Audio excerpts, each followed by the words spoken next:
Sur toutes les femmes que vous avez croisées dans votre environnement professionnel, 20% ont été confrontées au harcèlement sexuel. Vous savez sûrement que le harcèlement sexuel est interdit, mais savez-vous le reconnaître? Pour y voir plus clair, commençons par mettre fin aux idées reçues. Et tout d'abord, le harcèlement sexuel, ce n'est pas de la séduction. Est-ce que vous pensez vraiment qu'intimider une femme, forcer une proximité ou un contact physique, voire la bloquer dans l'ascenseur, relève de la séduction? Séduire, c'est donner envie à l'autre. Le harceleur, lui, ne cherche pas à plaire ou à attirer. Il persiste, en méprisant ce que ressent sa cible, ou peut même chercher à nuire, juste pour se venger. Autre idée reçue, les hommes auraient des besoins sexuels plus importants que les femmes.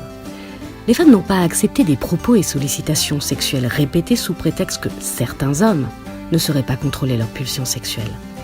L'origine n'est pas un impératif biologique ou psychologique. En fait, le harceleur ne laisse libre cours à ses pulsions que lorsqu'il pense pouvoir le faire en toute impunité. Le harcèlement sexuel n'est pas provoqué par la victime. Quelle que soit la manière dont une femme s'habille, est-ce que vous croyez que cela justifie les plaisanteries obscènes, les surnoms à connotation sexuelle, les remarques insistantes sur son physique ou sa vie privée?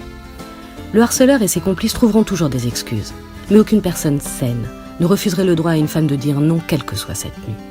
Et le harceleur, lui, sévira, peu importe comment ses victimes s'habillent. Et non, les victimes ne sont pas faibles.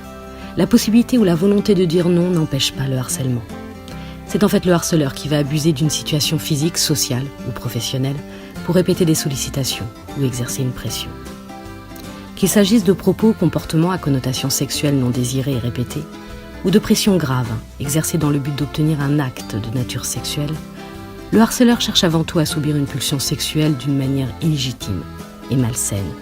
Peu lui importe les refus ou les souffrances de sa victime. Alors ne fermez plus les yeux.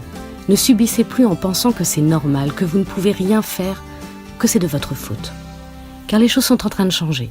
La législation vous protège mieux aujourd'hui afin que l'impunité cesse et que la honte change de camp.